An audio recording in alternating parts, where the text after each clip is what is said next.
My name is Jessica. And my name is Dustin. We are the Popcorn Poops. Here at Popcorn Poops HQ, we produce a movie podcast and commentary track hybrid that may be synced up to whatever film we're talking about or enjoyed as a standalone audio program.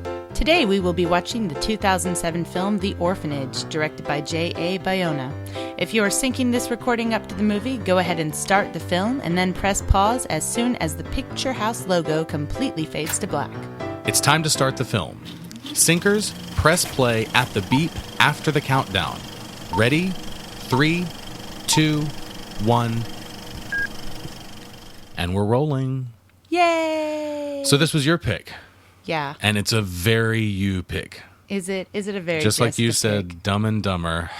Is a very Dustin pick. It's a very Dustin pick. The Orphanage is a very Jessica pick. Now, why would I say something like that?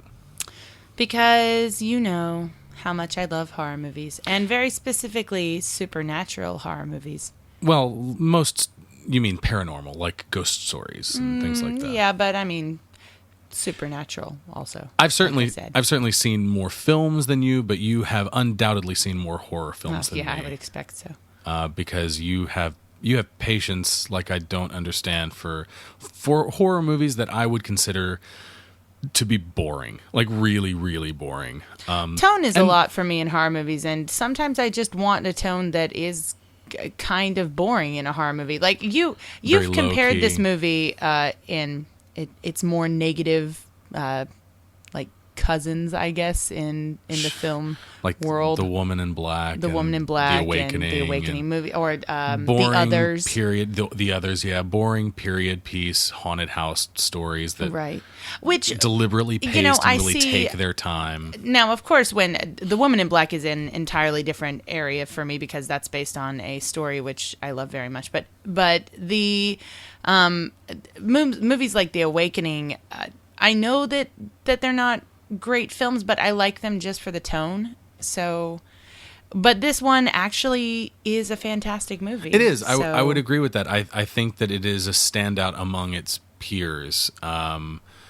Now, in this first scene right here, we're seeing the titular orphanage, and the children are playing a game that I don't know what they call it in Spanish, but the character of Laura was knocking on a tree, saying "Un, dos, tres, toca la pared," which means 1, 2, 3, knock on the wall.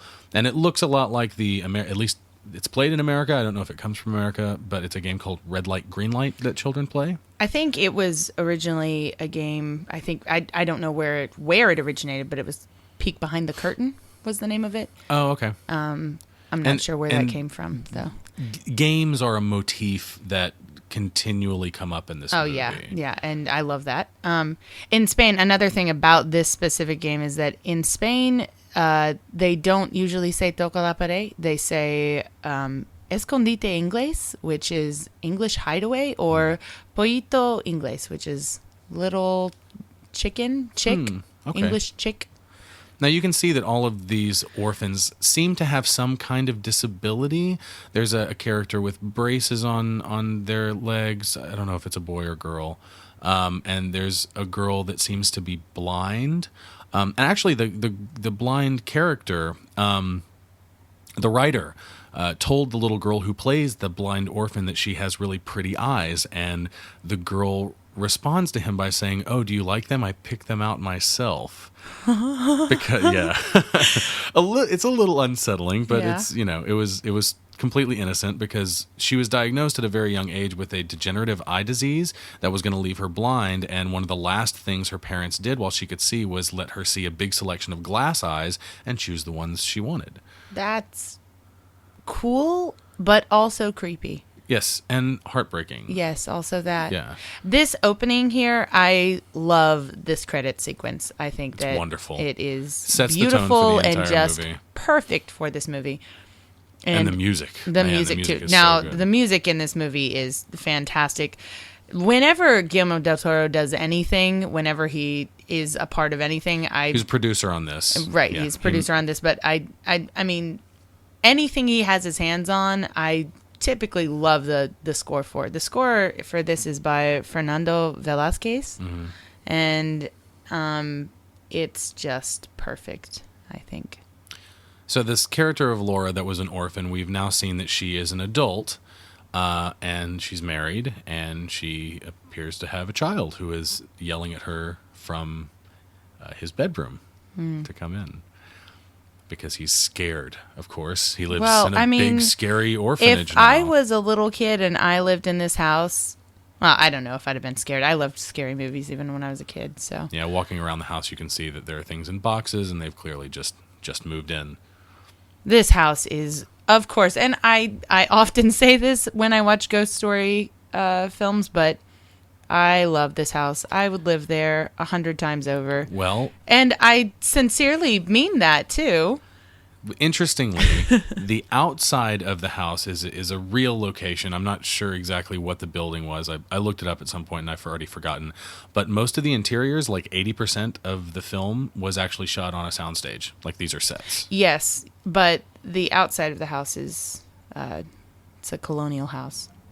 Oh, okay. And it's from the late 1800s. It's in a town called Llanes, I think. Maybe I seem to remember that.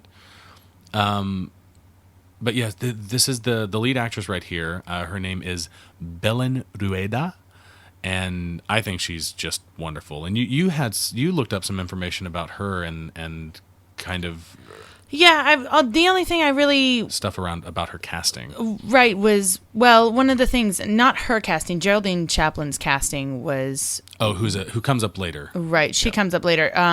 One of the interesting things about her casting is that this film was supposed to feel like a 1970s Spanish cinema film, and I don't really know exactly what that means because I haven't seen I don't know that I've ever seen a Spanish horror film from the 1970s. If I have either. I mean, it's possible that I have. It's awfully specific, but of course it's possible, but I certainly don't remember it. I'm not a connoisseur of 1970s Spanish horror cinema. But this movie is supposed to take place in 1975. Okay. And I don't really see that in the movie. But I think this movie's kind of timeless. Sure. And that's... I would agree with that. Maybe... I get the sense that this time is not as modern as now, but it's not that old. Right. Nothing in the movie relies on any technology or anything. Well, maybe the scene where they're walking around the house and doing the ghost hunting thing, we see some really crappy cameras and fuzzy pictures and stuff like that. What do you think of their relationship? The piano scene is, I think, significant to what I think of their relationship, but I want to hear what you think of it before I say anything. I think it's mostly fine. I don't really care for him as a character, but then again, they don't give him a lot to do. Her husband's name is Carlos, and I don't know the actor's name. Here's Simon in his little superhero outfit. Simon, her son. For Simon. Yes, S for Simon, and he's wearing protective goggles over his head. He's so cute. They auditioned 400 children to find the right Simon. That's a lot of Simons. It's too many Simons. S for Simon. S for Simon. I love his voice. He's just he's so perfect. He's got a really excellent quality. I mean, and he should be perfect after 400 auditions. Yeah, he better be. But yeah, I think that maybe with a better actor, given a little bit more to do, I think their relationship could have been better. I don't like him in particular, though. I've never caught this before, I forget it, but she just said one of us should talk to him, and he kind of looks at her for a second, and then she starts talking about his invisible friends, and I think that's telling maybe of maybe their stance on his actual problem, which is that he has HIV. They stopped playing piano because they heard a banging behind them from the movers moving things around in their house, which banging does come back up in a story, and it often does come up in a ghost story, but banging is actually central to the plot in this movie in a very interesting way, and I think that this movie does that a couple of times. It takes tropes, if you will, or elements of classic ghost stories and gives them purpose within the story. I think so. And I think it's really fantastic storytelling in its sense of recall, where it presents ideas very, very early here in the beginning of this film, and then it uses them through the entire film, just through lines of these perfect elements, like the games. It was the first shot we got was of games, and games are all over this movie. They play a very significant role in the plot of the movie. Yep. And I think that's one of the movie's strong suits, is that everything feels important. Everything comes back. And this is one of those films where obviously a second viewing is really almost you have to do it, like, because once you watch it a second time, you just sit there and you realize all the things that you were being told throughout the movie, but maybe you didn't believe. And it's not like the movie doesn't really have a. I mean, it kind of has a twist, but it doesn't feel like a twist. But yeah, it's not real. It doesn't feel exploitative or anything like that. It doesn't feel like, oh, we really pulled one over on you. Yeah. It's more like when you rewatch it's no Sixth Sense. Yeah, it's not like that. Although I really like that movie. I do too, actually. It doesn't feel like, you've had one pulled over on you as an audience member, but rather when you go back and rewatch it, you find things that are, really excellent examples of foreshadowing, or really excellent examples of motifs that support the themes in the movie. Well, already, of course, we already mentioned the games, but already the second major thematic, I guess, element that is persistent throughout this movie is the concept of storytelling as something that builds relationships, and as something that kind of drives a lot of the story in this movie. We had the scene with the lighthouse where she makes up this little story about the lighthouse and why it's there, and that it is kind it's of magic. part, like the concept of storytelling is something that's kind of part and parcel of being a caretaker, or being in the position of taking care of children. Very much like Wendy. From surprise, Peter Pan, surprise. Because that is we should talk about the script. The script was written, the first draft at least was the original draft was by Sergio Sanchez. Is that right? And the movies that he was influenced by, he said he wanted to make a film that was like the horror movies he loved as a kid. Poltergeist, The Omen, and Rosemary's Baby were cited. That's interesting. I can see. I can't really see Poltergeist. I was about to say much. that. I can see Rosemary's Baby and The Omen in this. I cannot see Poltergeist at all. I don't quite know what's poltergeisty about this. Other than the fact that it's a ghost story. But the books, the stories that this is drawn from are spot on, which is The Turn of the Screw and Peter Pan. Yeah. Do you know Turn of the Screw? Have you read that before? I haven't read it, but I know that it's important to the cinematography of the film, and to the lead actress. There was a movie, wasn't there? The Innocents. It's from 1961. Right. I think it's from 1961. I haven't seen the film either. I haven't read the book. I'm pretty sure I saw the film at some point. And it was one of the movies that the director Bayona had his lead actress watch for that performance, and also had his cinematographer watch, because he wanted to kind of replicate the visual style of that movie, as well as another one. What was Belen Rueda was also asked to watch Close Encounters of the Third Kind. That's right. She was asked to watch that for.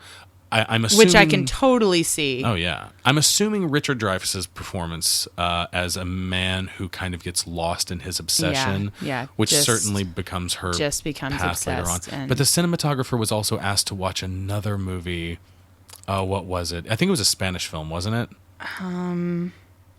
I can't remember. I looked it up and I forgot. La Residencia or something like that. Okay, I haven't seen it, so I'm not sure, but I at least know of The Innocents, and I know that it's based on Turn of the Screw, and I know that the lead performance in that movie was to influence the lead actress in this, as well as the visual style for the cinematography.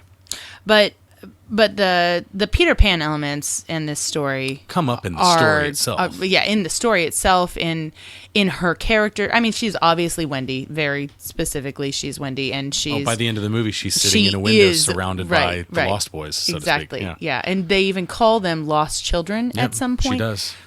You see her reading Peter Pan to Simone at some point, or at least the book is by his bed or something like that.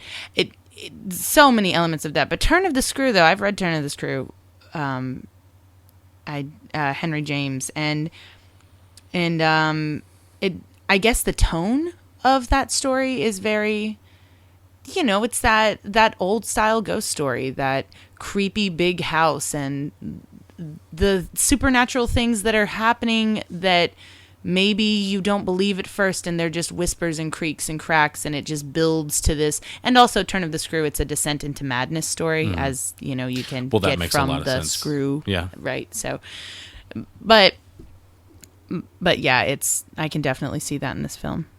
This actress right here, she has an amazing face, and I love the glasses that they put on her. Benina? Yeah, the character of Benina, who is not what she espouses to be. Yeah, those Coke bottle glasses. Yeah. They are fantastic. The birth control glasses. Oh, that's awful. They're also called sometimes. But she pretends to be a social worker. She's already left, but she pretends to be a social worker. And I don't know exactly why she does, because her motivations don't. Once you find out what her real motivations are, it doesn't really make sense that she would present herself to Laura at all and I don't make know. herself known. I don't know why. I mean, maybe. I mean, eventually, when she goes and she's looking for the bodies in the, I guess it's like a shed out back where the ovens are, or wood burning stoves or whatever they are. When she's looking for the bodies back, I guess she's gonna take them away because someone's moved into the house and she's trying to not get found out. Yeah, or that she doesn't want the bodies found or whatever. I guess that's what she's doing. Maybe when she comes inside, later in the movie, she's trying we to come to scare find her. that she was responsible for the death of the children at the orphanage after Laura was adopted out. Right. Weeks after that. Yeah, Only just weeks after that, because the children at the orphanage played a trick on her son, who suffered from a deformity, which ended up taking his life. So it was kind of an act of revenge, I guess, against the other kids, but ended up killing them. And she buried the bones in the stoves, and she's here to get them out. Now, this is the second instance of the banging, which was foreshadowed before with the movers And the moving two stuff types around. of banging, too. We have this one, this like something clanging, and then the one before where the piano or whatever it was fell, where it wasn't a piano because they were playing a box it, or something like something that, yeah. heavy, which is what we hear later in the most terrible scene of the movie. Yeah.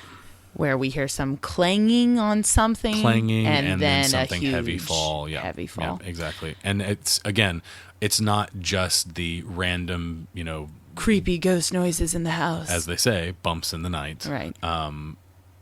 That are part of classic ghost stories. It actually has a part in the narrative, and I think that's really cool that they managed to take something that seems to be so conventional on the surface and give it importance within the story. And I really like that. I think that's what really sets this movie apart from its peers.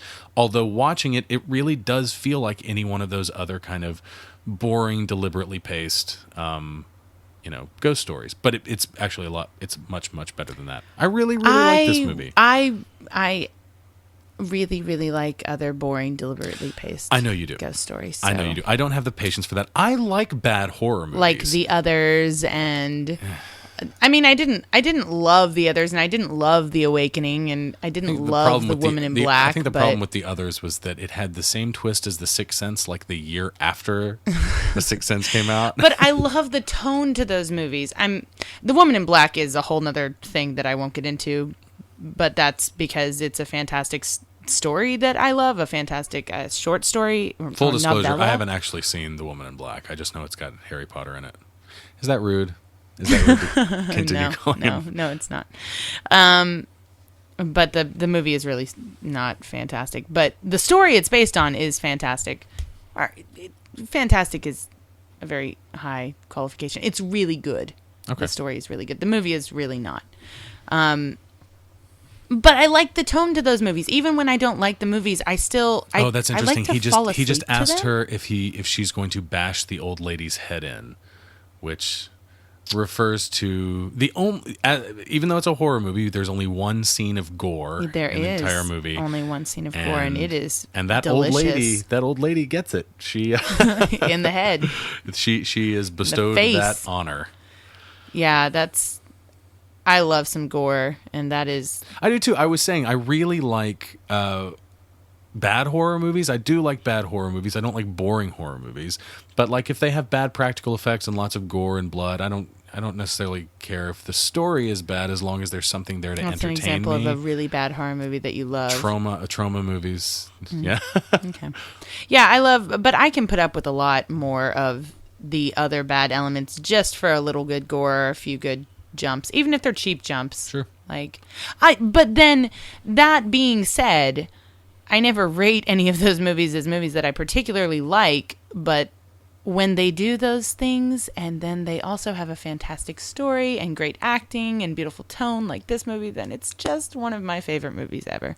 This is one of my favorite horror movies. So this is the first really supernatural thing that's happened, or the first strange paranormal incident where we get our first treasure hunting game. Right. And all of the shells that Simone dropped on the way back from the beach to lead Tomas. Which was very Hansel and Gretel, another story reference. Exactly. And then the bathroom door appears to close by itself, but again, because the front door is open. I don't know that we've said it yet, but a lot of the things in this movie that appear to be the act of the paranormal or the supernatural actually all seem to have very logical explanations.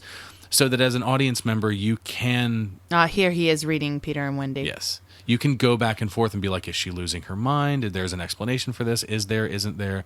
And I think it rides that line very, very deftly. I like that. And there is one moment where up until that point, you could just perceive all the ghostly happenings as just her descent into madness. Sure. But then there is one moment where it is undeniable that the ghosts... And then, and from that moment forward, the movie stops playing games with you, so to speak. Yes, it does. This conversation here is particularly telling.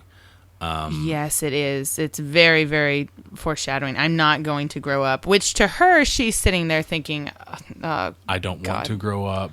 To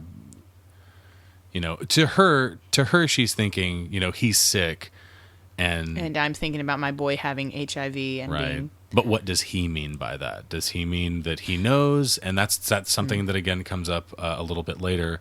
How he knows that he's sick, whether or not it's because he found the file locked away, or whether the ghosts are actually telling him things. Sure. And here she finds the picture, the first picture she finds of him and very definitely her childhood friends. Actually, I don't know if he drew himself in this picture, but it is the number of friends that she played with when she was a child, and they are wearing the clothes that they wore. And I think I would be pretty freaked out if I found that. Sure. Yeah, absolutely. And I don't know, she's reacting pretty well to it. And it's also, I don't know if you've noticed, but it is the exact number of Lost Boys in the original Peter Pan story. And Simone is now explaining to her the rules of the ghost game, where they take one of your treasures and then you have to go on a scavenger hunt or kind of they give you clues. Search for clues that lead you to other clues until you find your treasure. Right. And this comes up a few times in the movie. But they're about to go on their first treasure hunt, and it happens when she finds his baby teeth, when he's trying to show her his secret coins or his very valuable coins, and he says, "No, that's the first clue. They've taken my coins. So where do you keep my baby teeth?" Yeah, and then they go and start playing the game. So how many times do they play this game in the movie? It's actually only played twice, I think. But the second time, in the middle of the game, she gets interrupted. She finds the Spoiler, she That's finds right. the doorknob. She breaks the rules. And then she breaks the rules of the game and she leaves because he tells her it has to be inside the house or it has to be around the house. And she leaves the house and goes to the shed looking for somewhere to put the doorknob. And she finds the bodies of the children instead, and that halts the game. But later, of course, she figures out where the doorknob goes. So it feels like they play this game more. And there was one thing at the end of the movie that I wanted to ask you about, and we're very far from the end of the movie, but I'm afraid I'm going to forget it when we get there. At the end of the movie, her husband finds the pendant that he gives her later on, the pendant of Saint Anthony, I guess. Is that right? I'm not sure, but I know it was the saint. Why did you tell me it was the saint of... It's the saint of lost things and lost children and finding things. And I was wondering if him finding that pendant was the start of a game for him to play. Oh, I've never thought of that before, but that's nice if it is. However, she was supposed to be wearing it, so he would have to start the game by digging up her grave. Well, I'm wondering if, yeah. I don't. It's kind of. And so the game has led them to his file, where all of his coins are, and I guess her defense, Laura's defense, against him getting into the drawer and finding something that he shouldn't find potentially is that anything in the drawer belongs to her and her husband. That the coins belong to her husband. I don't know. I think it's a kind of a strange thing to say to him right here, especially the performance that she gives there where she says, no, those are daddy's. It seems to be so reactionary and not like she's trying to come up with something that I kind of believe her when she says those are daddy's. Yeah. I did too. And I don't think we're supposed to believe her. I don't think we're supposed to believe that they're so maybe actually that his scene coins. came off a little wrong. But then we learned that Simone actually knows that he's sick and knows that he's adopted, and he's very upset with them. So now they're going to sit down and have the talk. But yeah, this is one of the other things I really like about this movie is that it I love this moment where he finds out. I'm not sure if they've told him that he's sick, but or that he's adopted, or both of them, but they tell him these things, and his immediate question is Santa Claus not real too? And I think that's very realistic for a child, because that's immediately where I went when I learned about some things as a child. Him asking how long he could go without taking medicine before dying, I think is kind of a diversion in the movie. It's kind of, I think it gives hope to the audience where there actually is no hope for what happens later, in the secret room under the stairs, because he doesn't end up actually dying from his sickness. He ends up dying because he falls through the stairs. Right. Now we're here at the party, which is where things start to speed up, I guess, in the movie. At least I guess so. This is really the point in the movie. This would be maybe the end of the first act, I guess. Now, have we talked about what they're doing, about why they're having this party and all of that? Maybe that they're going to. The thing is that I was never 100% certain on exactly. Oh, I hate this moment where he tells her to come see Thomas's little house, and she says no. And if she just had gone, but anyway, and she hits him, which is too far. So they're going to have disabled children come live with them, I guess. I'm not 100% certain why these kids can't live at home. The parents don't know how to take care of them. She told Benina she only wanted like 5 or 6. Right. Which is the number of kids that lived in the orphanage before. Sure. But why why these are not orphan children, right? I mean, They're not orphans. They're children that appear to have disabilities. but they're going to live there and sleep there because they have beds and a bathroom for them and everything. So I don't understand why these kids can't live at home. Their parents don't want to take care of them. Maybe. I'm really not sure. And they all seem to be older. Like she's taking them in at an older age. So I'm not sure exactly what she's doing. I just know that she's taking in children with disabilities. I know her husband is a doctor, so that, fills in that hole of, well, why is she qualified to take care of these kids? Well, her husband's a doctor. I'm wondering, so. we just saw twins. We saw the backs of two twins. I'm wondering if that is a reference to the twins from Peter Pan, the Lost Boy twins. Could be. Maybe. It wouldn't surprise me. All the children wearing masks, Very unsettling. Animal masks, yeah. And It is very unsettling. Tomas's mask in the midst of all that. One thing that I was about to say before is that I love that this movie has a very distinct color palette, and I think if there is a central color for this movie, that it's navy blue. It's a dark blue, but there are all of the colors are very muted, dark tones. You get lots of dark greens and dark reds in the wood, and in the house seems to be like a dark cherry kind of wood. Yeah, it definitely helps set the mood for this film.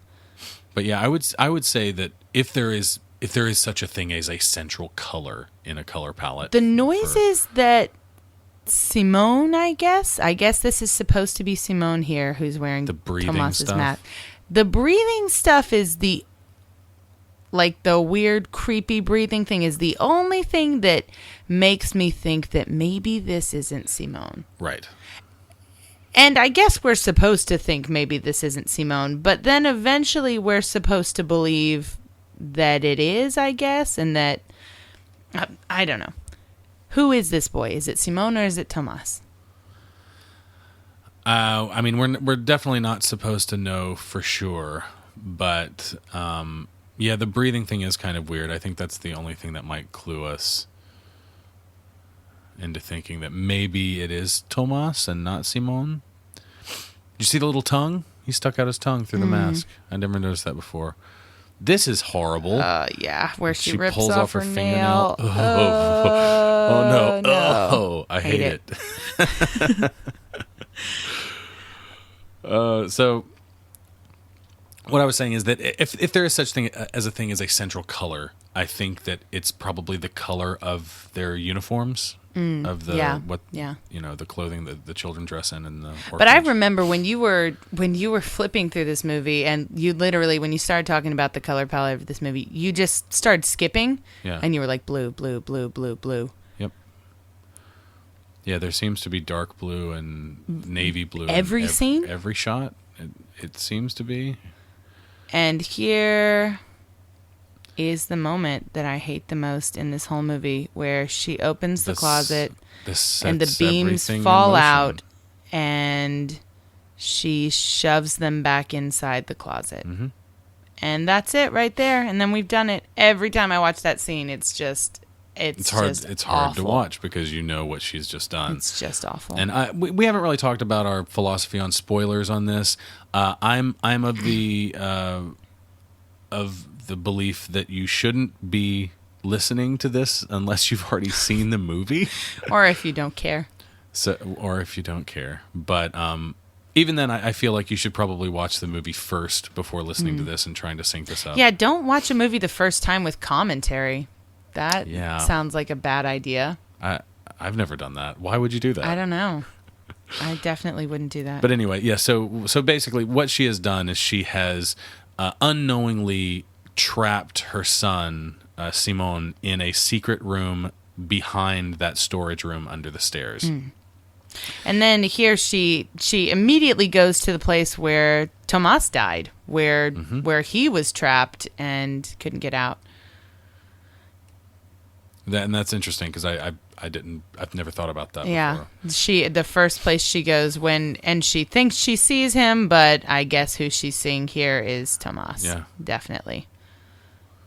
So, yeah, she traps her kid in Tomas's little house under the stairs where he will eventually die, and then immediately runs to the place where Tomas actually died. Oh, and it's so heartbreaking. It is. It's awful.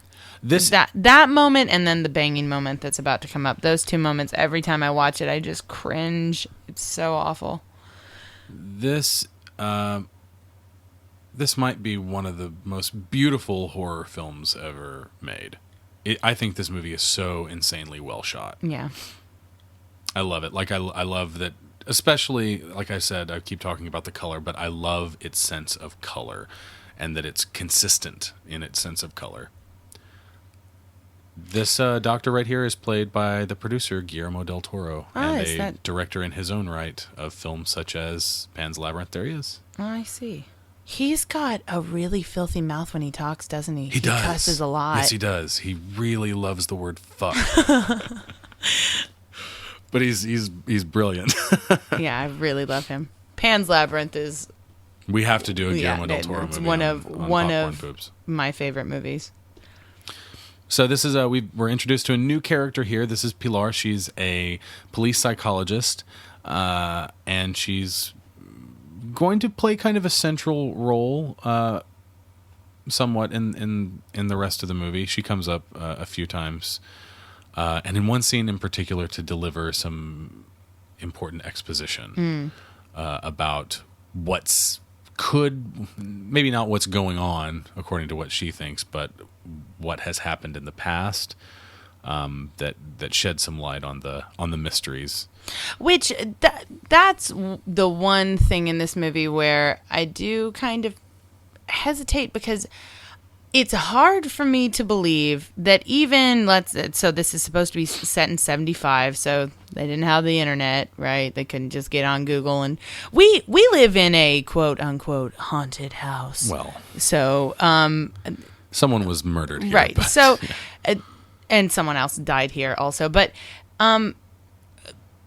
like when we started renting this house and they told us that, you know, things had happened here, and all we did was just go on the internet and we just looked it up, and it's like, oh, okay, here's the news story of what happened here.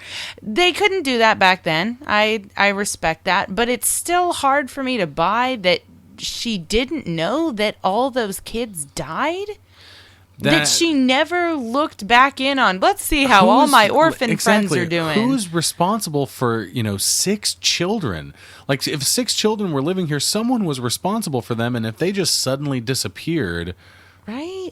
Wouldn't it have been a big deal? It should have been a big deal. And she, who had just... recently left the orphanage, she never asked her mommy and daddy to let me go see my old friends who I spent my entire never wrote life letters, with nothing, till now. She didn't grow up and say, I wonder if any of them got adopted. I'd like to see how they're doing. I'm married to a doctor, so maybe I could help them out. Mm-hmm. Like, that never happened. She never looked into it at all. That's kind of... Yet, and then she moves into this house... And she still doesn't know? That's hard for me to buy. No record, especially if the house is deserted. If it was a thing where, they were, the kids in the orphanage were kind of left to their own devices with the caretaker, and no one really was responsible for them on, a bureaucratic level, on a governmental level or whatever, I guess I could buy that. But the house is empty. They move into this house and there's no history to it. That's here's the whistle again. We just heard the whistle. We had talked about this before. What is the meaning of the whistle? I'm not, because Benina was wearing. She was, and I've seen this several times now, and I don't know the significance of the whistle. I know, and we just heard it. It's what woke her up. Right, Benina has it.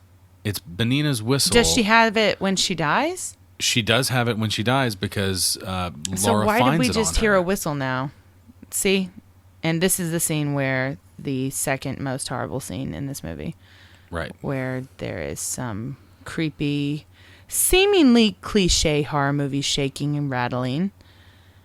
And it's actually her son trying to get out. And then falling.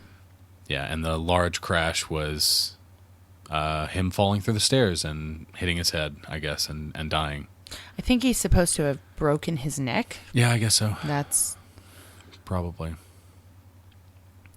But yeah, it's awful. It is. It's terrible. It's terrible. And then here, she gets the first clue now. She just picked up the first clue. Yeah. Just now. Just when her son died. Maybe it was even there before. Mm-hmm. Maybe the clue was even there before for her to find her son before he killed himself, but she didn't look for it. She didn't find it, maybe. And here's the first clue, the doll, and she doesn't do anything about it because she doesn't believe yet. I think because that's her wish. Her wish is I want to find my son. And the treasure hunt game is supposed to be that you follow the clues, and if you find them all, you get your wish. You get your treasure back. You get your treasure back. Her treasure that has been taken from her is Simone. And who was taken, I guess, ostensibly by Tomas? I guess, but he's part of the kids at the end when they come back up and I don't see Tomas as an evil character at all, which is one of the things I love about this movie is that none of the ghosts are presented as scary entities, really. Like, they're creepy because they're ghosts by nature, so they're creepy by nature, but they're not scary ghosts. Like, they do literally nothing but try to help her, except for Tomas, who maybe does kind of draw Simone into his world, but I think he does it in a way that's not, it's not malicious. It's that he wants a friend. He's been locked up alone his whole life. And Simone kind of has too, right? Yeah. He's an only child, and probably his parents are really protective of him because he has HIV. So, you know, like, I think that Tomas is not a malicious character, but maybe he does lure Simone and maybe he instigates him. I think if somebody specifically told Simone about his sickness and about his adoption, it would be Tomas, right? Yeah. But I don't think that he's the one who... His mom is the one who traps him in the closet. Right. So... One thing that bothers me a little bit about this movie is that it's a little bit nihilistic. I feel like audiences tend to operate on the assumption that the movie world that they're watching or the movie universe that they're watching is one that's kind of karmic in nature, that it operates on karma, and that in order for bad things to happen to good people, there has to be a reason. And I feel like in horror movies, this is especially true, and you know, they even touched on it in The Cabin in the Woods, where right, they have to commit the sin. There's some kind of sin that has to be committed before, you know, someone can be punished, and that's where the horror, the creatures in the horror films. Cabin in the Woods is also one of my favorite horror movies of all time. And I think that the mother in this movie, Laura, doesn't really commit a sin. Like, the only thing that she does that I mean, I don't agree with it. I don't think she should have done this. She slaps her son, and she doesn't listen to him. And then she is punished horribly for it. Way farther than the crime that she committed calls for. Yeah, exactly. True. And she's also, it feels like that she's punished by proxy, or she's punished maybe for being a part of the group of friends that may or may not have killed Tomas. I think you're seeing this in a very different way from how I see her storyline, though. And this goes along with my perception of her relationship with her husband, which I asked you about, but then I never actually gave my opinion on. When I was rewatching this movie for the podcast, I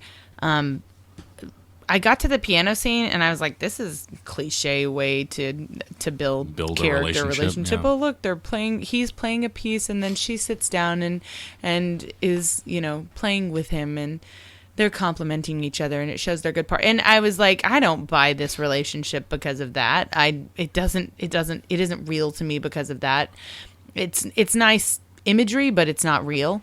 But then later I kind of, this medicine here. So she has her own medicine. Now, this is going to come up later. This is something that I've actually been curious about. And here's that Benina. Was a lot of medicine and it's different from the other medicine that she takes later. Now we did mention earlier. Oh, this is awful. Oh. Brutal. Hit by an ambulance. Yeah, the irony. Is that irony or coincidence? I think that's irony, right? That counts. Yeah. It's at least Alanis Morissette's definition. It's at least Alanis of irony. Morissette's And definition that's of good irony. enough for And most people. Right.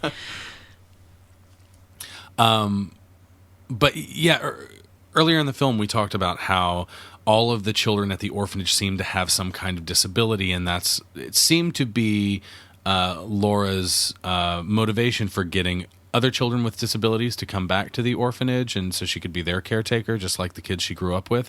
So there's kind of this unstated assumption that maybe Laura has something wrong with her. Right.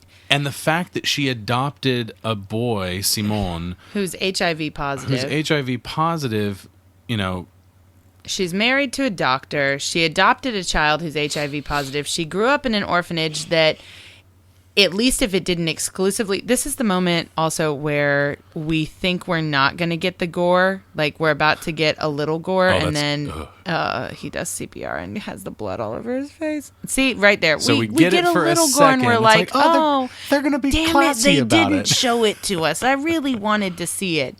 And she goes for the whistle that you had just brought up a little while ago. What is the significance I don't of know the whistle? significance of it, but Benina grabs her, and then we get to And see we it. get a full Ooh. frontal.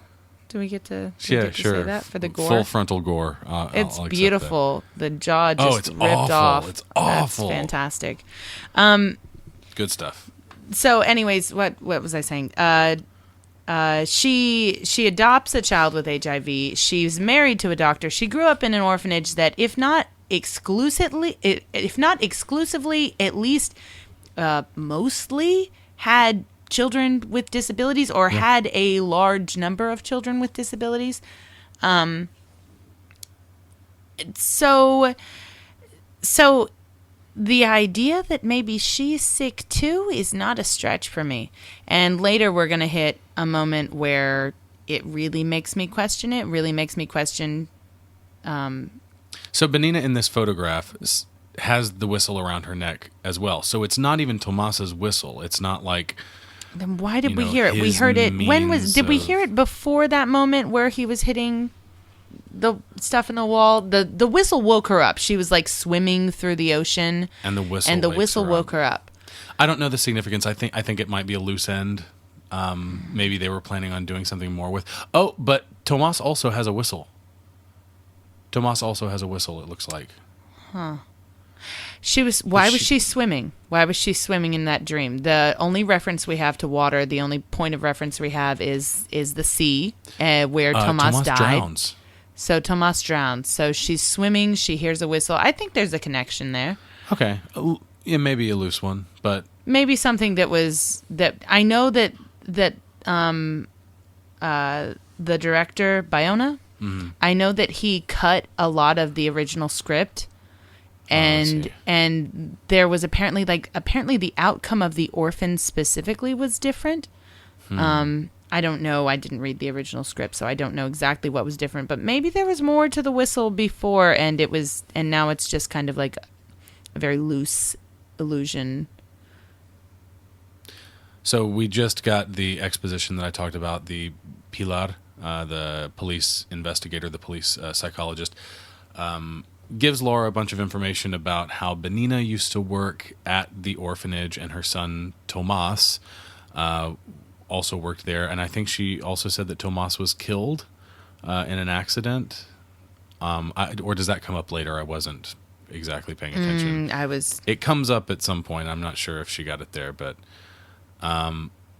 yeah. Does it make you a little bit uncomfortable that they use a deformed child to give this movie? Did they? That was a real deformed child? No, but the concept of a deformed child. Oh, I thought to you give were this movie horror, like another level of horror. Because it's not like I mean, we use it's not like deformed. We use deformed adults to. I mean, all the like hillbilly whatever the slasher movies. The Hills Have Eyes. Hills I don't Have know. Eyes, I feel that like kind of those are stuff. at least qualified. I feel like the Hills Have Eyes and movies like that are at least qualified with some sort of, radioactivity. Like it's not, it's not their fault, Or but it is the fault of incest. humans, or incest or some kind of. There's a sin there somewhere, a sin of humanity. I don't know. I know that people have criticized this movie for that. I was reading some negative reviews about it that Lacey of the Globe and Mail, I don't know who that is, but they said what's even more disquieting about this movie is the persistent undercurrent of exploitation, the mixture of grief and jarring shock effects, and the pitiless use of a disfigured child as a source of horror. Okay, yeah, I kind of agree with that. I don't think the movie certainly doesn't feel exploitative, but that moment right there in particular, where she's watching the old footage and she sees Tomas's face, and it's clearly meant to be like, ooh, isn't this deformed child super scary? And it's like, no, it's a deformed, like, that's terrible. Yeah, I agree. I agree that it's terrible, and I am a kindergarten teacher. I love children, and I'm at everything I do on a daily basis, it's about taking care of them. So I'm absolutely sympathetic to children, and I've worked with kids with disabilities, and I'm very sympathetic to that too. But I kind of have the opinion of horror. It's kind of my same feeling that I have towards comedy, which once you draw a line, then that's just a line to be crossed to shock people. Like, go ahead and draw your lines, but I mean, it's going to be crossed at some point anyways, because that's going to be the thing that creates. I was watching a documentary or listening to something or reading something, I don't know, about horror movies where they were talking specifically about how with Hostel and some of those movies, where what had happened is that horror movies stopped being scary to people because our media was just filling up with stuff that was more graphic and more terrifying than what people were seeing in horror movies. Mm-hmm. So they had to up the ante. Right. They had to do that, or people weren't going to be shocked when they saw someone's head blown up. It's like, oh, whatever, I saw that on the news last night. Yeah. So they started doing torture movies that were just insanely graphic. Torture porn. Right, Yeah. so that they could shock people. And that's, I guess, where I'm going with that is that I think if you draw a line, then it's just going to be crossed, and I don't have a problem with that. Sure, and I mean, like, not to say that there aren't super offensive things in, movies like Hostel, which I think is on a completely different wavelength. I don't like that movie, or torture porn than this. I kind of like Hostel for what it is. I think it's kind of successful at what it I'm tries not to be. a fan of torture porn. That is the one, and it's not But in like a I movie can't like watch this, it. I this just think movie, it's dumb. I feel like this movie is smarter than that, and it just feels a little disappointing, I guess. It's disappointing because it doesn't scare me like the disfigured child doesn't scare me. It makes me feel pity for him. But I think maybe that's what it's really supposed to do. I don't know. It doesn't feel like it's framed that way. It feels like maybe some people will read it that way like I do, but I feel like it's framed, especially in that moment when she's watching the old footage, to be a scary moment. Like, look how scary this kid is. I don't know. I don't have that big of a problem with it. I don't have a huge problem with it, but it is something that I'm aware of feeling. A deformity has always been a thing in literature that we call back on again and again to talk about human psychology and relationships and what scares people, what affects people. I mean, this is a story about people being scared of a deformed child, of children who are already disabled children who are scared and maybe malicious toward a child just because of his deformity and wind up accidentally killing him. And I mean, there is that concept of like sin and retribution there. And I mean, I think that this film does touch on that. It does maybe justify itself or justify its seeming exploitation in showing that the characters in this movie are the ones who are in the wrong for feeling like they had something to be afraid of, or feeling that Tomas was somehow different than them because he looked different than them, because he had this deformity, although they are all kind of, they all have disabilities of some kind, but his is more outward. His disability is more outward, so they ostracize him more. And a game that they play with him that separates him from the group ends up killing him, and they do get punished for that in a terrible, and again, terrible way. Way too much punishment for the crime. I mean, for children, right? That they're poisoned to death in their beds.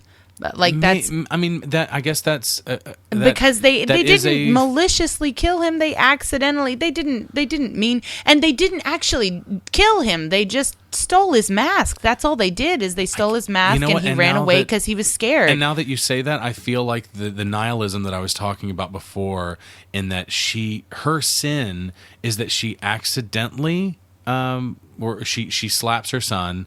And that's a terrible thing to do, and you should never do that. And she doesn't listen to him, but the punishment does not fit the crime. In both cases.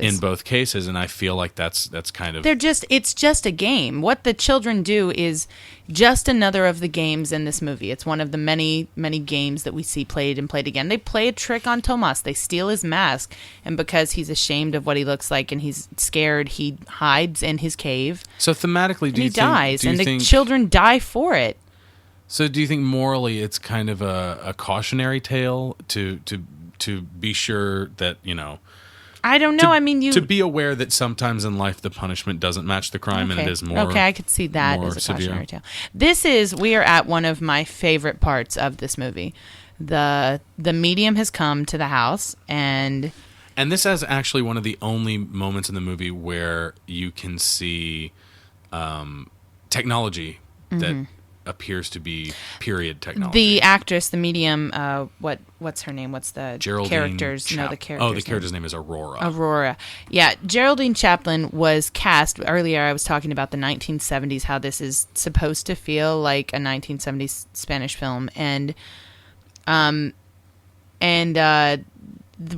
of the reasons, apparently, immediately they went to this actress because she starred in one of the most famous 1970s Spanish films called The Secret of Anna.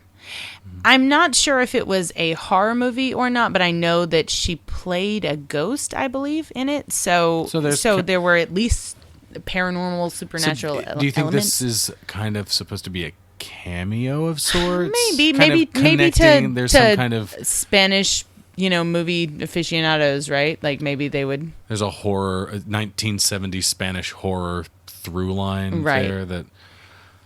It's interesting that she's in this because this woman is the daughter of Charlie Chaplin.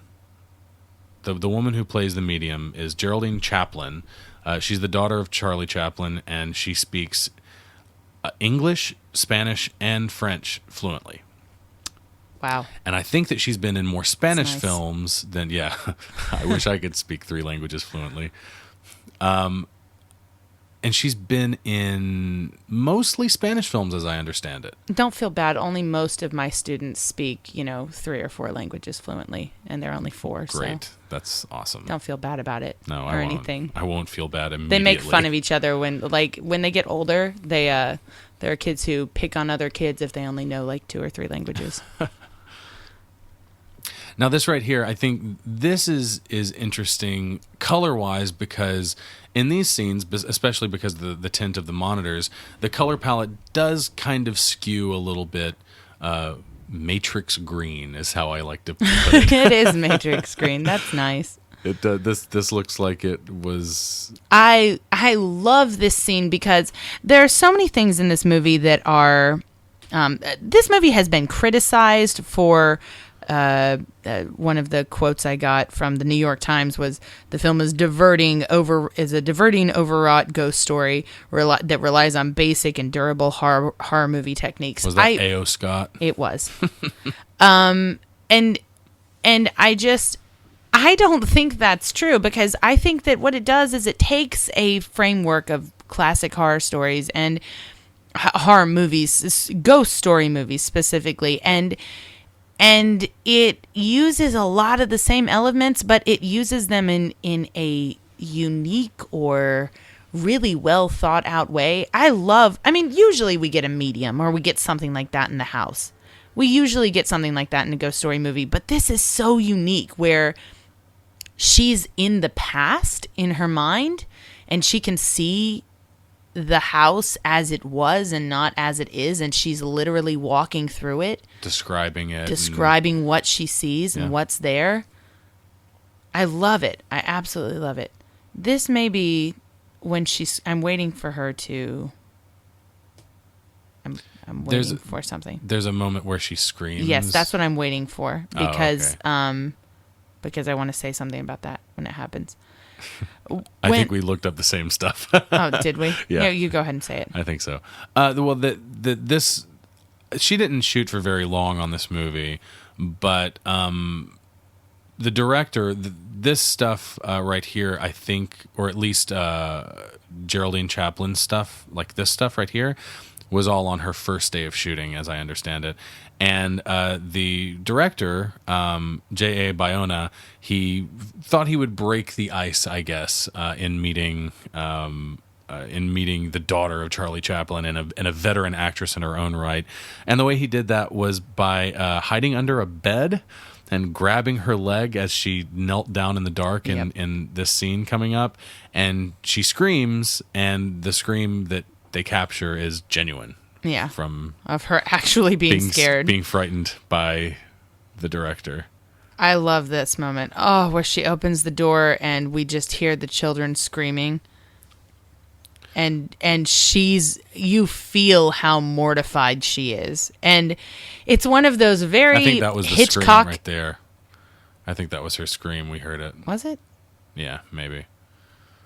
I don't know that they catch it on camera.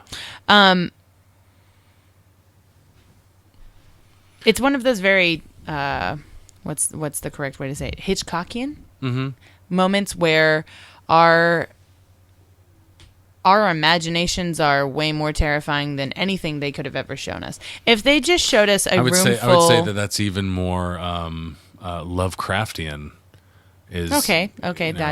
That's one of the things that he wasn't a very, very good writer, but one of the things that he did lean on a lot was, this thing is so terrible that I can't even describe it to you, so I'm not gonna try. And you're like, what could it be? Dude, I can think of something really awful. But like, if I had just seen a bedroom full of sick, dying children, that would have been awful. But my image of it in my head is worse. So much worse. Yeah, exactly. This moment, I love this, where she's in that room and they tell her to stay still, stay right there, and they start counting. Stay in the middle of the room. I'll count from 10. And then... trying to pull her out of the trance. Right. But she's supposed to stay standing in that room. And we only get the 10 seconds, but... the monitors all come back up. The monitors come back on, and there she is sitting in the chair. Yep. And he the pencil the map. He shoots across the map, and he's like, she's back in the seat from all the way across the house. And you're just, again, the imagination being more terrifying than anything else. The image of this old, very slow woman running through that house is kind of freaky. Yeah. Like, it's kind of unsettling to picture her moving that fast. I don't know. There's something really weird. Now, this is the moment that I think ties the whole medicine thing together, ties the stuff together we were talking about earlier about Laura possibly being sick, and that being the reason that she was in an orphanage for disabled children to begin with, why she adopted a child with HIV. And the explanation here is that Aurora, the medium, gives is that people who are close to death can see these things, can experience the paranormal and the supernatural, which is a concept that's very that's conventional in ghost stories. We often use that. We even talked about it back in our episode of My Neighbor Totoro with the theory of Totoro is the god of death. Right. Characters exactly. who are close to death can experience these things. So in this experience shot right supernatural here, you see that Aurora has these marks, but also in that one shot, just that moment, you see something. Laura on has a mark on Laura's her arm as wrist, well. too. So I'm That's wondering if much fainter, but it's about the same size as the marks on. it appears this to be woman's similar, arm. but not as severe. And we've seen Laura taking medicine. Now, on the first viewing of this movie and on many viewings of this movie, I always assumed it was just crazy people medicine. It was just she's distraught about her son and she's really losing her mind. The medicine that she's taking toward the end of the movie is a tranquilizer. Right. I assumed it was something like that. That it was something to help her cope with what she's going through and not something that was because she was sick. Not physically sick. So, but I'm pretty confident in saying that I think that she probably has HIV. Yeah. I think I've decided that, or maybe too. AIDS. Maybe she has AIDS. Maybe. Yeah. I think I've decided that, too, because the elements just fit together so nicely. Which begs the question, does everyone in Spain have AIDS? No, but, however, I think in the 1970s in Spain there was... an AIDS problem. Right. There was. I know. I read something about in the 1970s. Drug use was like heroin and stuff was becoming Sharing a real big problem. Okay. That's when it was at its highest. And by like 85 or something, the HIV problem was just out of control. And when I said everyone in Spain has AIDS, that it was a joke. It's not that AIDS is a joke. I thought you literally meant that. No. But.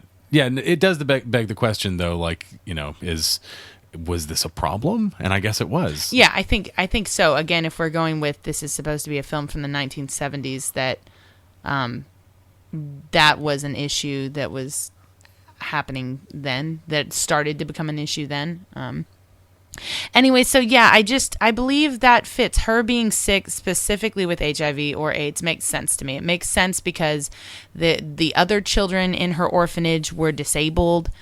A lot of them, at least, if not all of them, were disabled. But Laura looks perfectly normal, right? Except maybe she's sick. And then that also goes with this feeling that you almost feel like maybe those other kids should or did resent her a little bit because nobody wanted to adopt them because they were on the outside disabled, but she was just sick, so someone adopted her. I don't know. I feel like there's some hesitance with the ghosts in this too. I think they help her from the beginning, but somebody tells Simone. Somebody tells him that he's adopted and that he's sick. And I feel like there's a little bit of anger from those kids toward Laura that she left them and that it wasn't fair. I really love this is one scene in the movie, maybe the only scene that I love the husband in, I guess. And they don't give him a whole lot to do, but in this scene, he tells Laura that he has rejected the medium's diagnosis of the situation, and his rejection of the medium is very clear and cogent, and I think it goes beyond simple incredulity. Because what he's saying is that they're trying to find Simone alive. That's their goal. And all those people, all the medium wants to do, all the medium and her crew are interested in, is communing with the dead. Now, if Simone is dead, then that doesn't help them. If she's able to communicate with Simone, if she's able to find Simone on the other side, sure, it might bring them some kind of peace of mind, but they're not at that point yet. And the way he says it is they're all they're interested in is talking to the dead, and if Simone is still alive, they can't help us. There was one thing I didn't mention when we were watching the medium scene. At the end, she asks her, Laura's being really direct with her, trying to get an answer about what she saw. And we have to believe that there's a possibility if she really did see the dead children, then she really can see ghosts. And then there is a possibility that she saw Simone because he's dead by this point. I think the ghost, you know how the scene, we didn't comment on it, but when something got in bed with her and it wasn't her husband, Right. I have to assume that was Simone. Yeah. Her son is a ghost in this house at this point in the movie.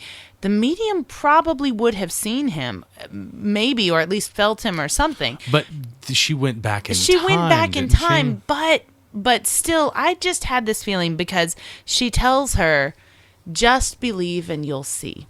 That's what the medium tells Laura. Just She believe says, and you'll seeing see. is not believing, believe and you will see. And Yeah. I kind of get the feeling that maybe she did see Simone there, and maybe she's just telling Laura, you know he's dead, you know what happened, all the pieces are already here, you just have to accept it, and then you're going to realize what happened.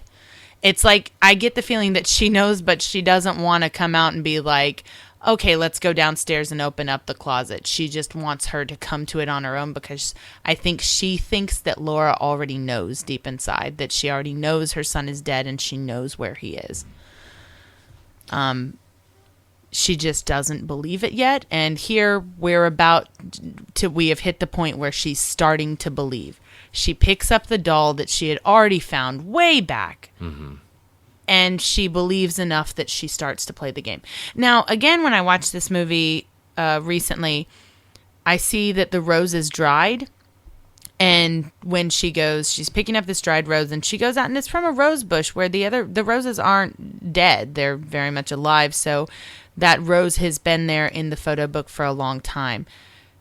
I guess the ghost could have set it up a while ago, because they gave her that doll a long time ago too. I guess it was months ago they gave her. More than 9 months or so. Before Simone died, right? Yeah. Or maybe possibly. She found it after. She found the doll after he had already But died. it's possible that it... I get the feeling that the ghost put the clues there. As soon as she started searching Right. for him. As soon as her treasure was taken, they put the clues there for her to find them. But she didn't believe. But I also, the first time I watched this, before we got to the doorknob, it was also plausible to me that Simone had set up a treasure hunt for her to find Tomas's little house. I see. But then we hit the doorknob, and it's impossible because he couldn't. How could he have inside gotten the in? Yeah, little house, so he exactly. couldn't have put the doorknob somewhere. But before the doorknob, I was like, maybe he set this up too. Maybe there really aren't ghosts. Maybe it is all in her mind. But the doorknob's pretty solid evidence. So the games that had happened before. And here she breaks the rules. She goes out of the house. Right, she's and in the he shed. mentioned earlier that no, we can't leave the house. Everything happens They do inside the house. well, not inside, but they At the house. because they get the sand from outside. Right, but she goes to the shed. Do you think so? The game from before. This is one of the things that I mentioned that I like about this is how you can use logic to explain away a lot of the things that happen in the first half of this movie. I guess we're about halfway through this or so. Oh no, we're more than halfway. But I think that. Do you think that there's a clear answer to whether or not the first game that was played was set up by Simone, or if it was set With up the by papers? the ghosts? Yeah. I guess that's one of those moments in the movie where it could be either way, which is good storytelling to me. I mean, I think You like that a little ambiguity I think in a your- good story should have a healthy dose of ambiguity, and we have to kind of decide for ourselves whether we believe that the ghosts instigated all of this, that they were maybe a little pissed off. Maybe Tomas at least was a little pissed off and kind of did something that wasn't malicious. Also, she just kicked that open with her leg that she broke. Can we comment on that? That was a dumb thing to do. She broke it 9 months ago. That I don't think that's you should She's be kicking fine. doors open. She's fine. She's strong female character. Okay, I'll go with it. But so we have to either believe that Tomas or the other children were a little pissed at Laura for leaving them, for being murdered, for not telling her son that he's like them because maybe she's ashamed, they feel, or something like that. And so they told him and they set up the game. Or we have to believe that it wasn't like that and it really was just a kid who discovered his parents' papers and made up a big story. Yeah, I don't know that there is like I'm like you. I like a healthy dose of ambiguity in my stories. I love ambiguous endings. That's something that I know it pisses a lot of people off. But when there's a nice like the ending to Inception, although people have dissected that movie upside, downside, I right haven't side, watched left that side. movie sober, so I really can't talk about it. But I like endings like the ending to Inception, where it's like, oh, is it or isn't it? Well, it's up to you. You can pick it apart if you want to, but you're not going to find any real answers. I like that kind of stuff. I love the image of her rolling around in these dead kids' ashes. Like, she is covered in them. It's just terrible. Yep, that's pretty gross. Like, and she just fell and it poofed up. She's got it on her mouth. She's just covered in it. And she doesn't even care. She's just There's the leg into brace. it right Oh, now. that's terrible. That's how, right there. Oh, she doesn't even, she's so driven, it just doesn't matter. It's a lot of flour. So there was a leg brace and there was some kind of like mouthpiece brace thing in Wipes there it too. all over her face. Ugh. It's pretty awful. So I These guess cars don't look like cars from the 70s. I'm just going to say those. I didn't think her washing machine really looked like it was from the 70s either. That car is not from the 70s. I think there's some pretty. It's supposed to be set in 75. There's some pretty outstanding anachronisms. I really want that blackberry pie right there. I really want it. So now I guess we're at the point in the movie where I feel like I should talk about. It kind of is attached to her relationship with her husband too, but what I think Laura's character is, and what all this means to me, what this story means to me, is that I feel like she was pulled from her real world, the orphanage that she grew up in. That was her real world. That's where she was with people who were like her, who she grew up with. It was her family. And she left that and she went to a place that kind of maybe to those children was like a fantasy world. She's married to a doctor. She clearly has money if they can move into this house and take care of all these kids. She just has her stuff together. Like, it just feels like they're playing the piano nicely together side by side. And I think too, the kids in that orphanage, that would have been very much a fantasy world. I feel like from the get-go though, in this movie, I feel like she doesn't belong here though. I feel like belong back in the orphanage, you mean? No. She doesn't belong in this married to a doctor. Oh, okay. Having her stuff together pretty and perfect, and we're gonna set up this party and make these little hors d'oeuvres, and I don't think this is her world at all. And I think that she keeps being drawn back to where she's really from, which is this orphanage and the life of she came with back, these children that she didn't live, that she left and they all died. Like, it literally ended because she was gone. Maybe not because, but when she was gone, their lives literally ended. Yeah. And her leaving heralded the end for those kids very soon after that. maybe it wouldn't have happened if she'd been there. Maybe she would have been a voice of sympathy or reason or something like that, and none of it would have happened. I think that she keeps being drawn back to this orphanage specifically, obviously, like literally and mentally too, until she finally just goes there because that's the only place she belongs. And once her son is there too, then it's just done. It's just so now over. This is the beginning of what is the last act. And this is my favorite part of the movie.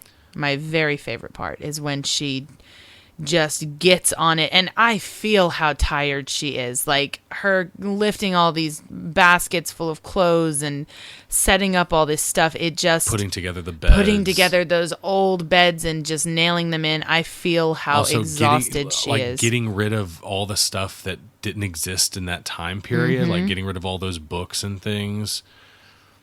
Moving things around. And she's doing this all by herself and putting together these... Yeah. This is and like... It's powerful stuff, especially when she ends up putting on the outfit when she's wrapping up and finishing up. She even recreates the scarecrow here that we saw in the beginning of the movie from when we were I kids. feel this moment where she kind of... Woo! She takes a second. And she's then she just gets back on it. Starts pulling out the clothes she's hung up, the she's sheets. Great. I love it. She's fantastic in this. So the care that she takes when she's making the beds, the detail that she puts into all the cooking she does. It's just, I love this whole transformation. what is it? I know what she's doing. I mean to say, I know what she's doing. She is recreating the conditions of, when she was at this orphanage for all of these kids. Why is it that she thinks this will work? Because I never got a sense for why she thought this is what they wanted. Because she sits at the table and she's picking these berries and she's going to make this because blackberry she's coming pie. back. Because she's coming back to them. She's taking a bunch of medicine right here, which is foreshadowing of what she will do later. And I think she also is, because she's taking the medicine, it's very turn of the screw in that, like, is she just going insane? Or, like, she's taking medicine, so is she really a reliable, can I use the term reliable narrator in talking about a movie? Sure. Is she a reliable main character to follow around right now? Can we believe what she's seeing? She just took a bunch of meds. Yeah, that's interesting. Right? I mean, it is ostensibly from her point of view. It's from her point of view, and she just took a bunch of medication. Yeah, you're absolutely right. Which is, again, I could believe that this movie was all just her descent into madness if it weren't for the doorknob. Just the doorknob. Mm-hmm. Because he could not have hidden that doorknob while he was locked inside the room, and I don't think he could have opened the door without the doorknob. So it's a little plot hole. That aspect right there feels a little plot holy in that everything surrounding everything around that, everything except for the doorknob, seems to be crafted in such a way where you could believe both sides. Right, that it is kind of ambiguous. Like, you could believe that it is just her descent, but, whether or not, Simone could take the doorknob out while he was locked in the room. It's really specific. And look at those cookies she made. She made those cookies. The dirt under her fingernails. But yeah, in this moment right here, they're very elaborately decorated. She gets frustrated, and that's old sugar from back then, isn't it? Look how hard that sugar is. It must be from. See, she gets frustrated here. What else? She says, "What else do you want? What more can I do?" And that's the thing. Like, to me, I don't know why she thought this would work. Because I feel like I do, though. I feel like it goes with my belief, my thesis about this movie is that it is her being pulled back into this world, and that the children are trying to get her to come back. They're saying, you don't belong where you are. You should have been with us. You should have stayed with us. That's who you were, and you've never felt quite right in your world, and you should be back with misassumption that us. she's maybe being punished by them for leaving, or maybe. I don't know. Again, the punishment doesn't fit the crime if that's true, which is clearly a theme in this movie. This is the scariest scene in the entire movie. Yes, it is. It is genuinely creepy. Genuinely creepy. A masterful building of suspense and tension. It's amazing. Yeah, it's just really fantastic. Just looking back all those times and seeing There's nothing. no music. No There's music. no I love jump that. scares. No music. And no jump. It's just perfectly done. I don't think. Are there any jump scares in this entire movie? If you count the noise jump, Ooh, we what was hear that? something, but she doesn't look yet. No, that's breaking the rules. Can't look yet. Didn't say. But she looks back, and we get a slow pan, and the door is open. Oh, it's great. I love it. And then we turn back to her. Jessica, I'm scared. I'm gonna cry. I love this moment. You said And that. is this it? Is this the pan? Oh yeah, this is the moment that we get the And first one. fast pan back, and we see him standing there, one of the little boys. And her reaction that she just She kind of smiles. Did you see Yeah. that? She's like, this is it. This is what they want. They want to play. Yeah. Wow, and then all the children on the next turn. Oh, that's great. Oh, it's so wonderful. I love it. But that's what they've wanted this whole time. That's right. what the kids They just want her to come back The kids- and be with them, okay. play with them, All right, that makes sense. take care of them, because she's the only one who got to grow up. She's the only one. The rest of them, they didn't get to grow up.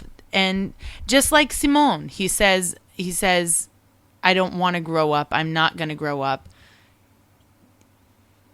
And just like a very possible inspiration for the Peter and Wendy story, which was his brother dying too young, they didn't get to grow up. And so she did. And they want her to come back and take care of them. Or maybe they feel like it's her responsibility to do so. Yeah.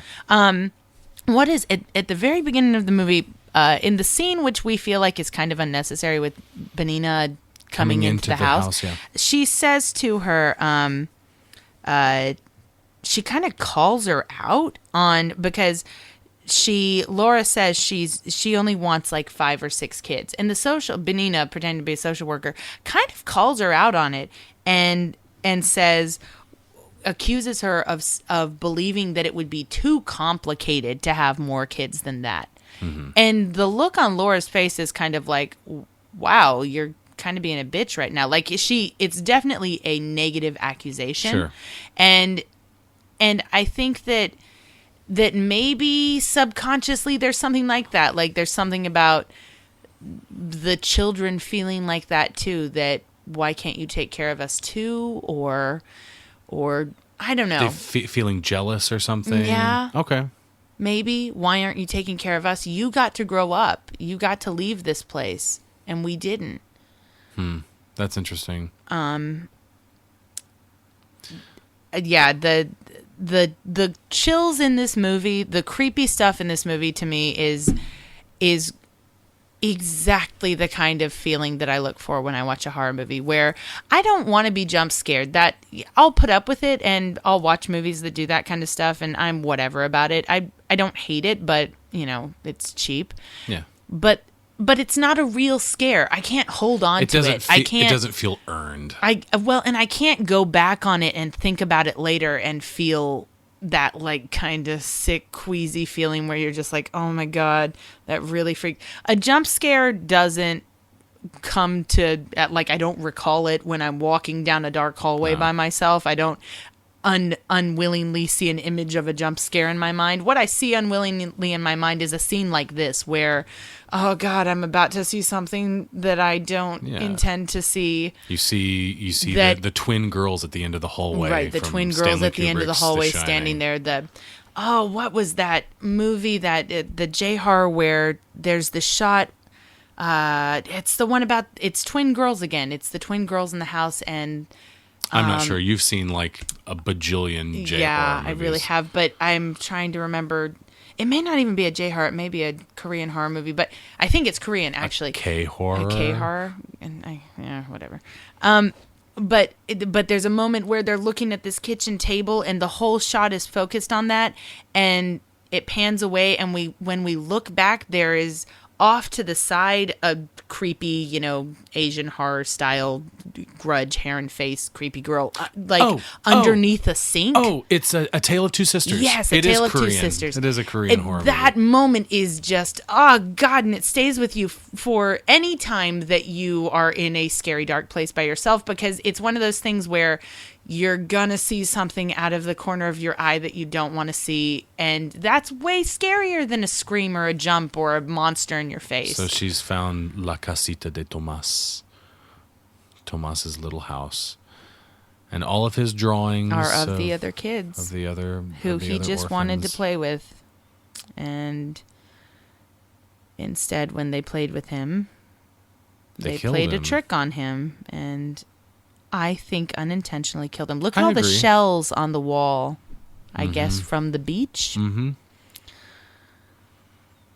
Yeah, there are lots of... and then that mask. Man, that mask is... That mask is way worse than his face. Yeah. Way worse. Which I think is... I mean, it's a horror movie, so that's kind of the point. Right. But And then this moment where she finds Simone, and because she's close to death, I think, which I think she is close to death for two reasons here. One, because maybe she is sick. Mm-hmm. And two, because she has already started her descent into suicide. She's already started taking the medication. And I got the impression she wasn't taking the doctor recommended dose when she shoved a handful no, when in she's her taking mouth handfuls earlier. of it, like Skittles. Yeah, she just popped a couple handfuls in her mouth earlier, and I think that was already a moment of past the breaking point where she doesn't really want to come out of this alive. She just wants to find him, because I think she already knows he's dead, and she just wants to find him and just be with him, and she's done with it. Maybe it's because she's maybe not in a place where she feels that she can take care of herself, or that she's not taking care of herself because of, this horrible loss in her life, trying to find her son. But I think that she has progressively been, deteriorating. I think she looks sick. Yeah. She looks sick here, whereas... She didn't in the beginning of the movie. No, I don't think she looked sick at all. Maybe... Well, I'm sure that the loss of a child would have physical effects on someone. Undoubtedly. So, but I think it's also her mental progression, that I think she knows that he's dead from the beginning, and she knows that she's going to kill herself from the beginning. I think she just has to know. She just has to believe it, and once she believes it, then it's going to happen. Then it will happen. And I think from the very get-go, she knows what's happened, and she knows she's going to die when she comes to that conclusion. Now, the ending of this movie... Is her central conflict then believing? I maybe, Is yeah. that the conflict is overcoming incredulity? It is believing, and maybe also accepting, not maybe, definitely accepting. Believing, not just believing, but accepting what is. Accepting the fact that she doesn't... As a parallel. So believing is a parallel for coming to terms with the reality of right. her situation. But not just accepting that her child is dead, but accepting that she doesn't really belong in this world, and that maybe that this life that she's living now, and that maybe she feels that way because she felt some responsibility. Maybe she did know the kids were murdered.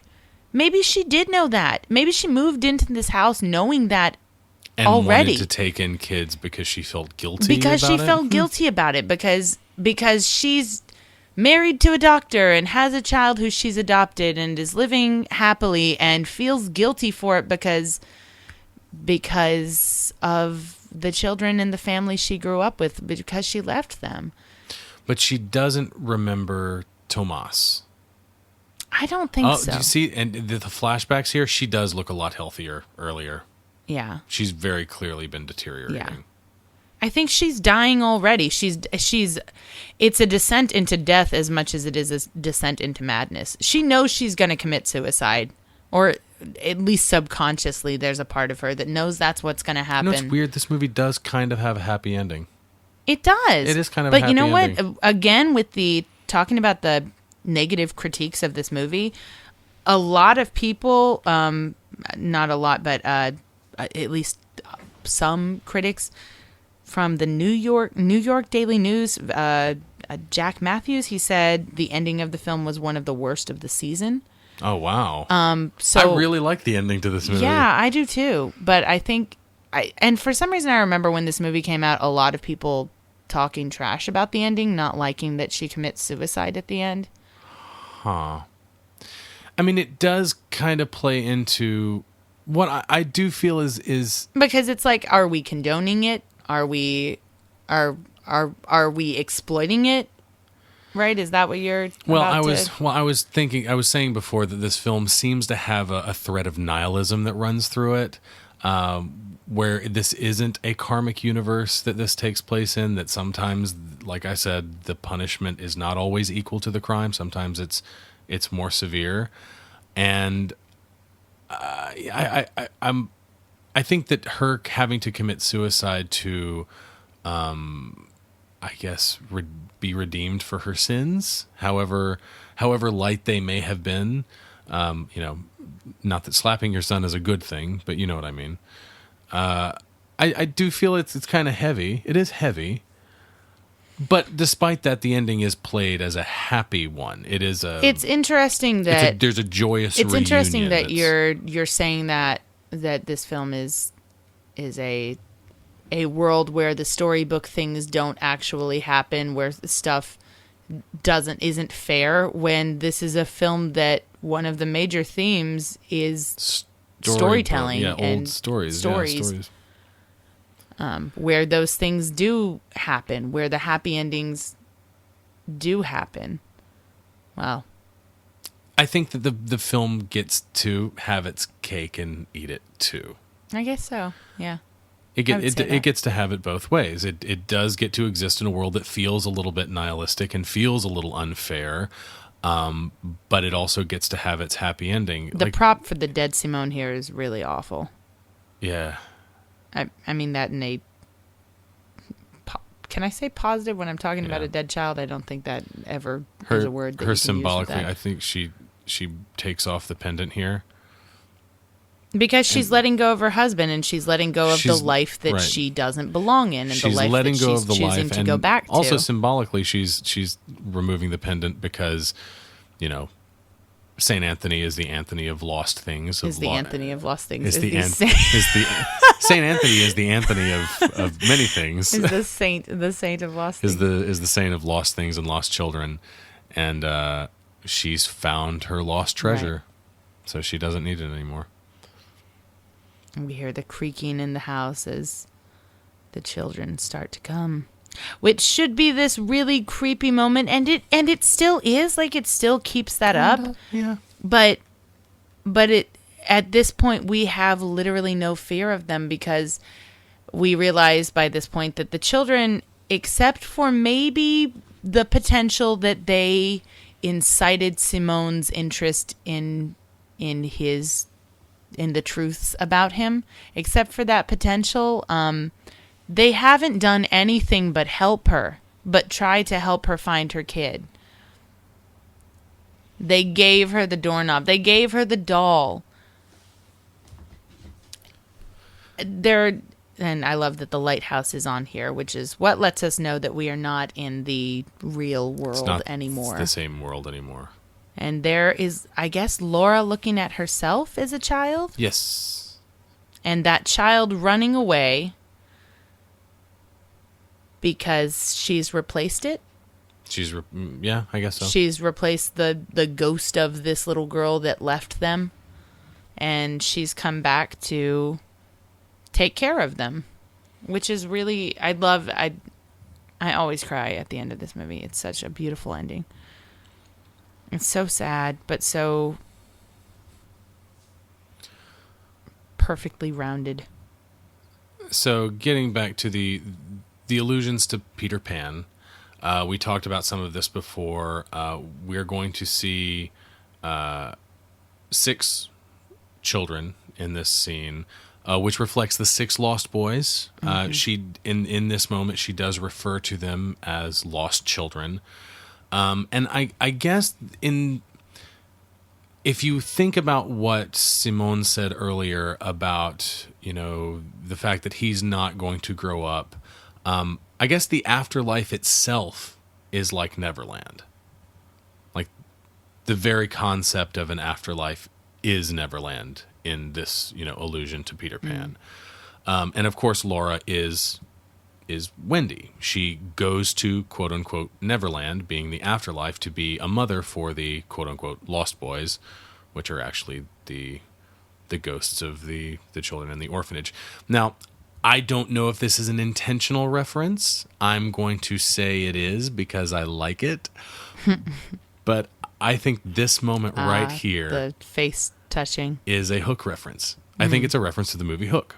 When the blind girl here feels Laura's face and identifies her to the other orphans, and then they approach freely, talking about how, and they even say how old Laura got. Yep. She's grown old like Wendy in the story. It's just like that moment in Hook Yeah. when the It little is, boy you're right. finds Peter Pan. I never thought of that before.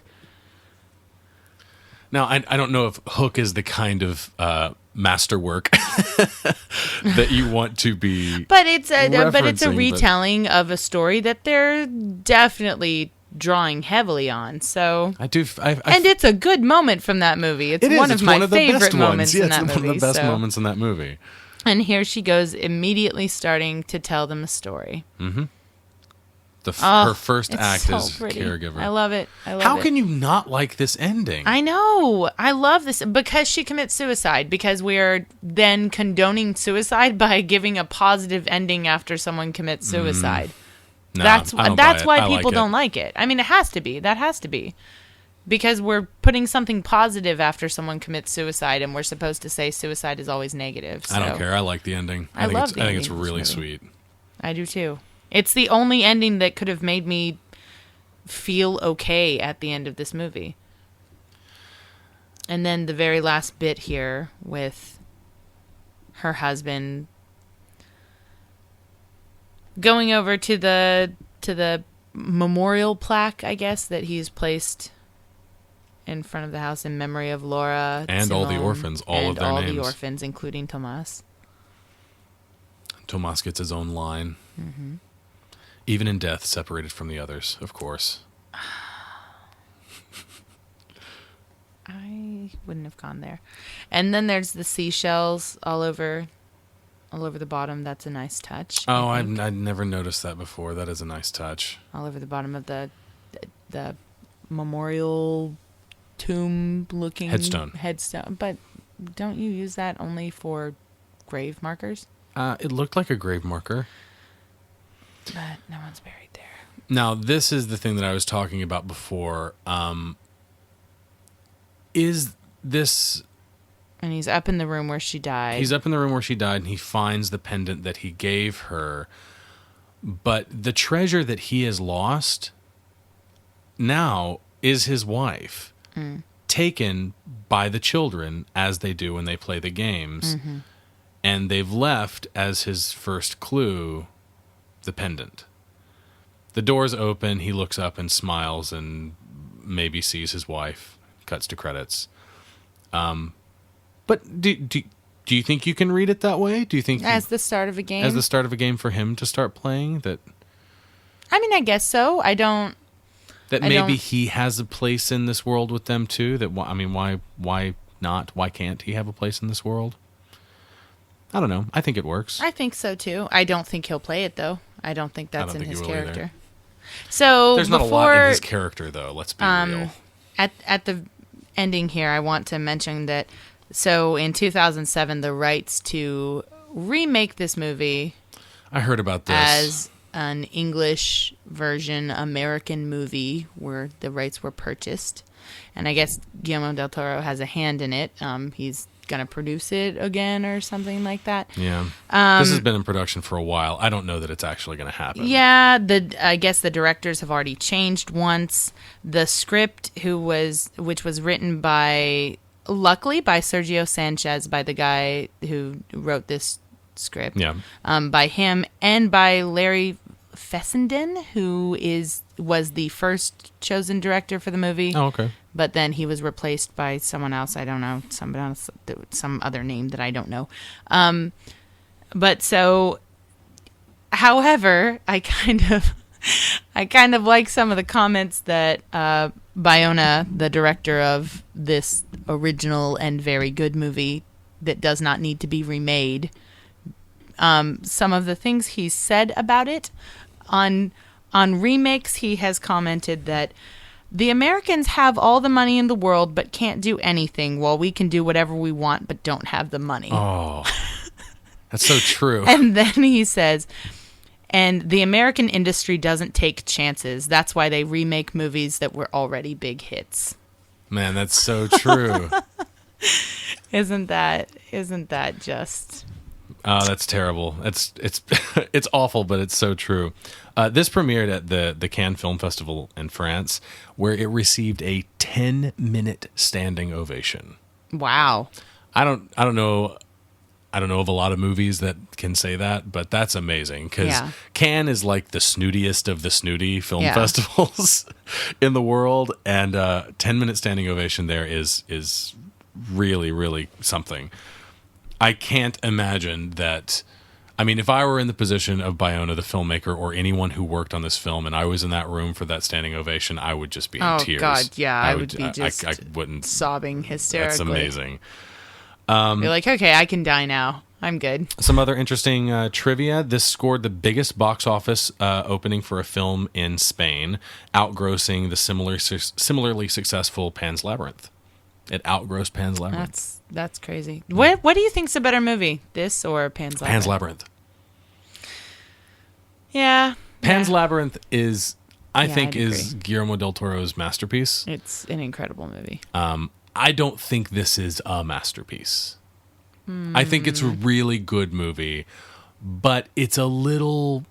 I appreciate what it does with convention, but it's a little conventional for me. Not that it doesn't work. It works. I don't know. I love horror movies, and I've watched a lot, and this is definitely up there, and maybe even top 5. Definitely top 10, if not top 5 for me. I love this movie so much. So that's going to bring us to the end of another episode of the Popcorn Poops podcast. As always, you can find us on our blog at popcornpoops.blogspot.com. You can also find us on iTunes, where you can subscribe, and we would really appreciate it if you left us a little rating or a review. That would be awesome. You can also find us on Twitter at Popcorn Poops. You can find us on Facebook, where you can like us. So follow us on Twitter, like us on Facebook, and you can also follow us individually on Twitter, where we're tweeting about our lives in Japan and various goings on.